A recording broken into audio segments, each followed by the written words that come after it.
జగన్మోహన్ రెడ్డి గారి మీద నమోదైన కేసుల విచారణను తెలంగాణ పరిధి నుంచి వేరే రాష్ట్రానికి బదిలీ చేయాలి అని ప్రస్తుతం ఆంధ్రప్రదేశ్ డిప్యూటీ స్పీకర్గా ఉన్నటువంటి రఘురామకృష్ణంరాజు గారు వేసిన పిటిషన్ మీద సుప్రీంకోర్టు అబాయస్ ఓకార్ ధర్మాసనం ఈరోజు విచారణ జరిపింది. విచారణ జరిపి కొన్ని ఆదేశాలు జారీ చేసింది.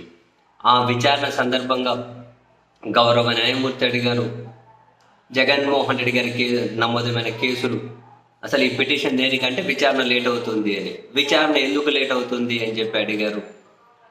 ఎందుకు విచారణ లేట్ అవుతుంది? ఇప్పుడు సుప్రీంకోర్టు కేసులు ప్రతిరోజు విచారణ చేయాలి అని చెప్పి చెప్పారు కదా అని అంటే, ఇరు పక్షాల న్యాయవాదులు అవును తెలంగాణ హైకోర్టు కూడా ప్రతిరోజు విచారణ చేయాలి అని చెప్పి ఆదేశాలు ఇచ్చారు. ఆ దిశగా ప్రతిరోజు విచారణ జరుగుతూ ఉంది అన్నారు.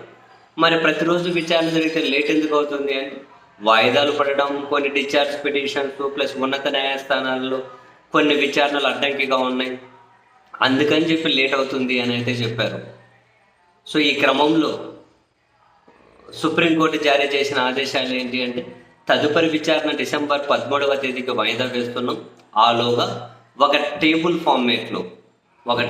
ఫార్మేట్లో జగన్మోహన్ రెడ్డి గారి మీద నమోదైన కేసులు తెలంగాణ హైకోర్టులో ఏ ఏ ఏ ఏ స్థితిలో ఉన్నాయి, ట్రయల్ కోర్టులో ఏ స్థితిలో ఉన్నాయి, అసలు విచారణలు ఏ స్థితిలో ఉన్నాయి, ఈ అన్ని వివరాలను నమోదైన కేసులు, విచారణ దశలు, హైకోర్టులో దశ, ట్రయల్ కోర్టులో దశ, ఈ అన్ని వివరాలను ఒక టేబుల్ ఫార్మేట్లో ఒక అఫిడవిట్ రూపంలో ఇవ్వండి అని చెప్పి సుప్రీంకోర్టు అయితే ఆదేశాలు జారీ చేసింది.